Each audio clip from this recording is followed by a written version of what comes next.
గ్రామాలు ఎట్లా ఉండేటివంటే గ్రామాల్లో పెద్ద పెద్ద దొరలు భూస్వాముల దగ్గర పశువులు ఉండేటివి, ఎద్దులు ఆవులు బర్రెలు ఉండేటివి.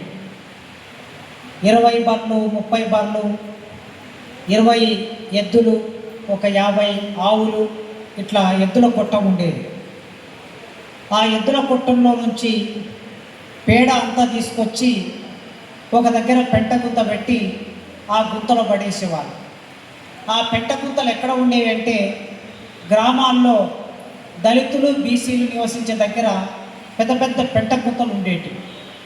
ఆ పెంట గుంతలు తీసుకొచ్చి వారి కొట్టంలో ఉన్న పేడనంతా అక్కడ వేసేవాళ్ళు. వర్షాకాలం వచ్చిందంటే ఆ పెంట గుంతలోకి నీళ్ళు వచ్చి దాంట్లో నుంచి పెంట పురుగులు బయటకు వచ్చి దళితుల ఇళ్లలోకి, వాళ్ళ తిండిలోకి, వాళ్ళు పడుకున్న చోటికి, వాళ్ళ ధాన్యంలోకి వచ్చి పడుతూ ఉండేటివి. గ్రామాల్లో ఇలాంటి ఒకానొక పరిస్థితి గ్రామాల నుంచి వచ్చిన వాళ్ళకి తెలుస్తుంది. తర్వాత ఏమైంది, గ్రామాలు కాస్త విస్తరించాయి, పెద్దగయ్యాయి. పెద్దగైన తర్వాత ఎక్కువగా వస్తువుల వినియోగం కూడా పెరిగింది. ఆ వస్తువుల వినియోగంతో ప్లాస్టిక్ వ్యర్థాలు గ్రామాల్లో కూడా వచ్చాయి. వాటిని ఎక్కడ తీసుకొచ్చి వేయాలి అంటే గ్రామాల్లో కూడా డంపింగ్ యార్డ్లు మొదలయ్యాయి.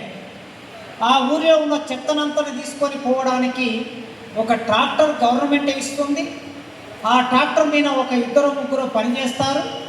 ఆ పనిచేసే వాళ్ళందరూ ఇంటింటికి వెళ్ళి చెత్తను తీసుకెళ్ళి ఒక దగ్గర డంపింగ్ చేస్తూ ఉన్నారు. అంటే గ్రామానికి కూడా డంపింగ్ యార్డ్ ప్రవేశించింది. ఇక తర్వాత గ్రామంలో ఉపాధి లేక, జీవించే పరిస్థితి లేక, వ్యవసాయం సంక్షోభంలో పడి, కూలి దొరకక, ఉత్పత్తి లేక, ఆకలికి అలమటించలేక గ్రామాల్లో ఉన్న పేదవాళ్ళందరూ పొట్టజేత పట్టుకొని హైదరాబాద్కు రావడం అనేది మొదలైంది. ఈ హైదరాబాద్కు వచ్చి 5 నెలలో 6 నెలలో 8 నెలలో పనిచేసి తిరిగి మళ్ళీ ఊరికి వెళ్ళిపోయి పనులు చేసుకునే వాళ్ళు, వ్యవసాయ పనులు. కానీ మెల్లగా అది ఏమైందంటే హైదరాబాద్లోనే ఉండవలసిన పరిస్థితి ఏర్పడితే మరి పేదవాళ్ళు జూబ్లీహిల్స్లో ఉండలేరు, బంజారాహిల్స్లో ఉండలేరు, ఎస్ఆర్ నగర్లో ఉండలేరు. వాళ్ళకి అక్కడ అవకాశం ఉండదు, అక్కడ ప్లేస్ దొరకదు. కనుక ఏమైంది, మెల్లగా వరంగల్ నుంచి, కరీంనగర్ నుంచి, నల్గొండ నుంచి, మహబూబ్ నగర్ నుంచి, నిజామాబాద్ నుంచి, ఆదిలాబాద్ నుంచి వచ్చే పేదవాళ్ళందరూ ఎక్కడ ప్లేస్ ఉందో చూసుకొని ఇక్కడ ఈ జవహర్ నగర్ ఏరియాలో, ఈ యాప్రాన్ చుట్టుపక్కల ప్రాంతంలో ఇళ్ళు కట్టుకున్నారు. హైదరాబాద్ నగరం పెరిగిన హైదరాబాద్ నగరంలో వస్తు వ్యామోహంతో విపరీతంగా వస్తువుల్ని వాడుతూ ఉపయోగిస్తూ ఆ వ్యర్థాలన్నిటిని తీసుకొచ్చి ఎక్కడ వేయాలి అని అనుకున్నప్పుడు ఇంతకుముందు నా ముందు చెప్పిన మిత్రులందరూ ఏ విషయం అయితే చెప్పారో ఈ మొత్తం పట్టణంలో ఉండే వ్యర్థాలన్నిటిని తీసుకొచ్చి వేయడానికి వాళ్ళకు ఒక ప్లేస్ అవసరం వచ్చింది.